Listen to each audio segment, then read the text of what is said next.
Welcome, guys, back with another episode of Vigor Warriors 2, and welcome to the 1% Club. Thank you for all your comments and feedback. I'm going to do a couple. I did one before and a second ago about the study I saw about female fantasy. I got another interesting video that someone sent me with Casey Zander, another one I think is an outstanding YouTuber, talking about the 1% Club he's talking about also. And he focuses on this interesting article, this interesting video on vices. So let's kind of talk about that a little bit. First, go ahead and subscribe and give me comments and feedback, things that can kind of help, these type of things. And let me know if this information is something that you are interested in, and I'll keep going and kind of focusing on this. All right, so this video that Casey Zander had done really kind of emphasizes that he puts in categories different types of things that can cause trouble for men, and I believe these are a lot of very accurate types of things he's talking about. So let's kind of go through some of these, and maybe I can kind of focus on giving my perspective on some of these as well. So he kind of puts them in three categories, but I'll just kind of lump them all kind of together. One of which kind of focuses on pride, and he focuses on gambling, which is certainly an issue, and things like media and changes of state of mind, things like that. I think all of these are very relevant types of things. Let me kind of go through some of these and we'll talk about. So he talks about gambling as an issue. And certainly, guys, when we talk about self-control, this is all an issue about trying to learn how to control yourself better. And the key thing is to learn how to control things around you better so they don't become distractions. And so when you're on your journey, you're going to have that. So for instance, gambling is one of those issues. A lot of people think there's nothing wrong with gambling. Well, the issue is that it becomes more of an addiction. And so if you're gambling, you're not going to be saving your money. You're going to throw your money away.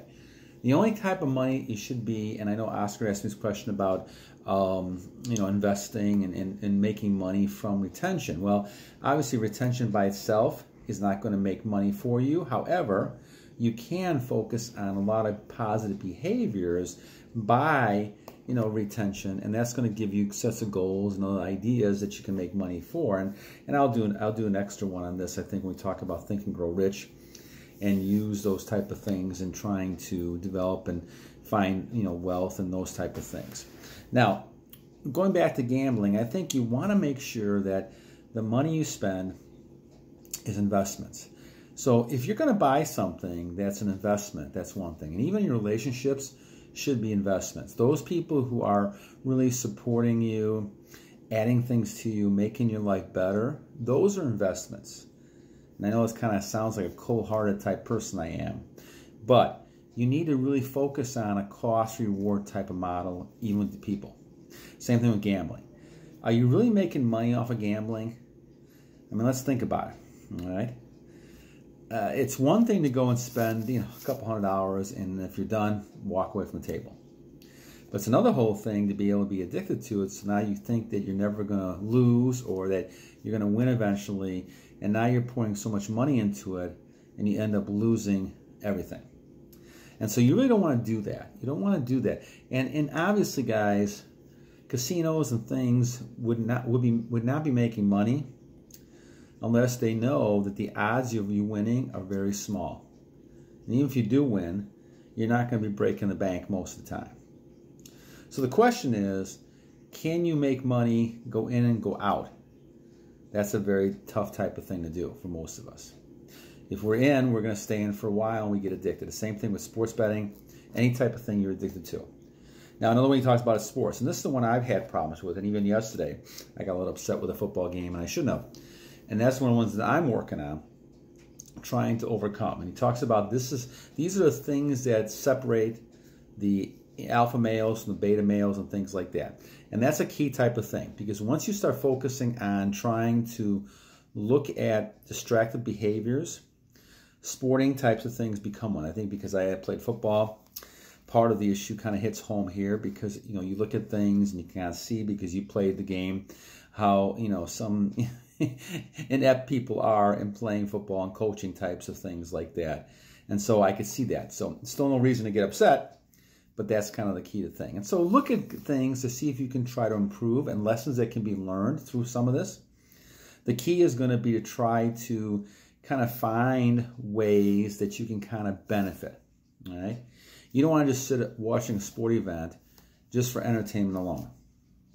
Now, a lot of people say that, but what you're doing is watching somebody else better their craft, right? Make better decisions, do things, making more money while you're sitting and not making a lot of money. If you're doing it in a sense that you can gain something from it, that you can get some money from, that's great. And I think that's the whole key to it. So watching sports, media is another one, a third one he talked about. Too much people on the phones, too much media, those things. If you're doing it to try to better yourself, and there's things you're getting from it, like for instance, if I go watch a video because it's helping me going ahead and doing another broadcast, things like that, and try to help with more information, that's one thing. But if you're doing it basically just for entertainment and pleasure, you're getting back into the old behaviors that we talked about before of you kind of wasting your energy and wasting your time. Time is a very big commodity. How you spend time becomes really important. That's a successful person. And going back to that, then obviously sex is another one he mentioned. And you got to go back to our old discussion on, creating your energy and keeping your energy and not getting distracted by those type of things that are around you. Keep focusing on this and don't allow people to kind of take your energy away and stop you from achieving your goals and purpose. And that's why we kind of talk about this as another one of those battles, the vices along the way that can kind of distract you from achieving your goal and going on your journey. Eating, another one, obviously he talks about too much eating, right? Makes you very sluggish. You have to go small meals. We talked about that once before. The right type of foods, are very good to kind of like a car, right?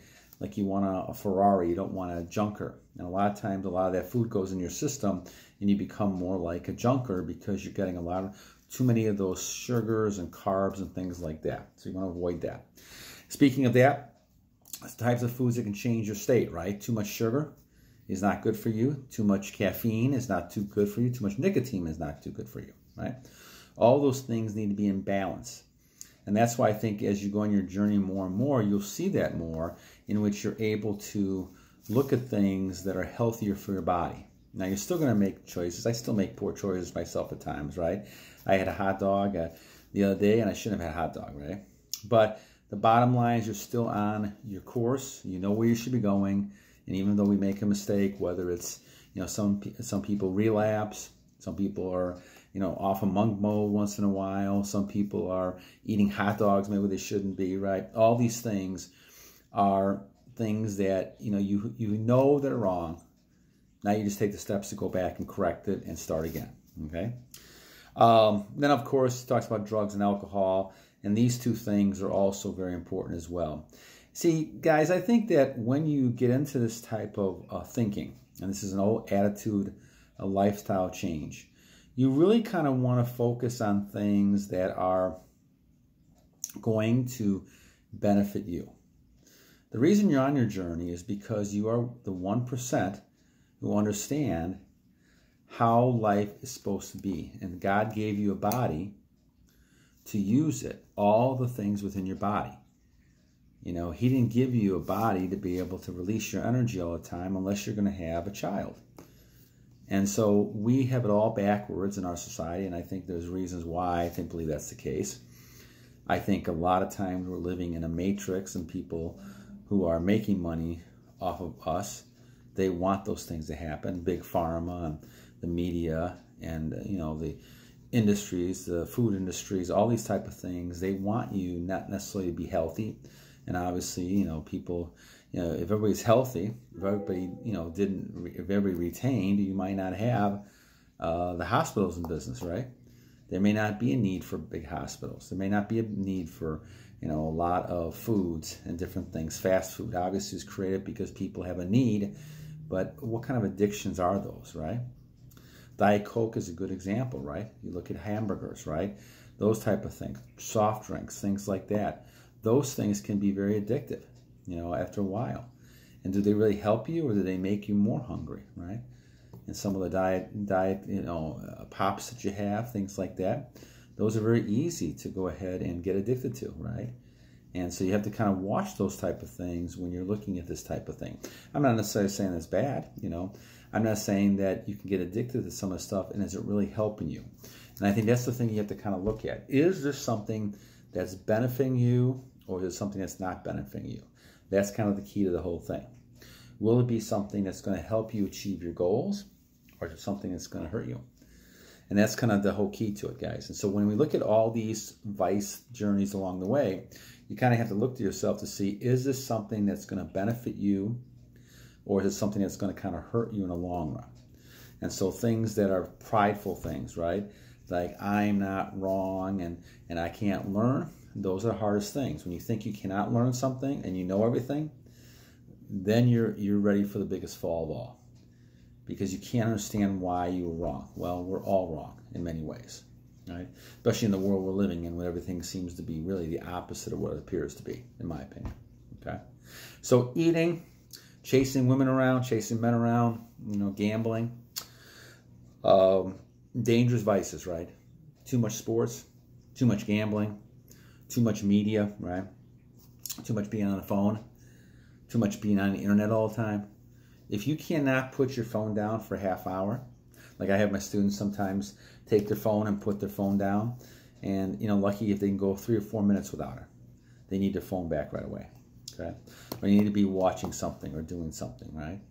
So changes of states, those type of things, drugs, alcohol, all these type of things you deal with, these things are really going to be things that are going to be challenges. And so as you go on your journey, and like I said, I'm approaching 500 days myself and 25 days a month mode, it is crucial that you kind of prioritize and put these things in the right perspective. You want to make sure that on a daily basis, you're really kind of looking at those things that are positive and keep those things going in your life.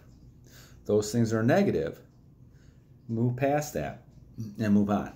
And we're in a kind of a very touchy situation in the world right now, and you have to be even stronger with this to be sure that you're on the right track.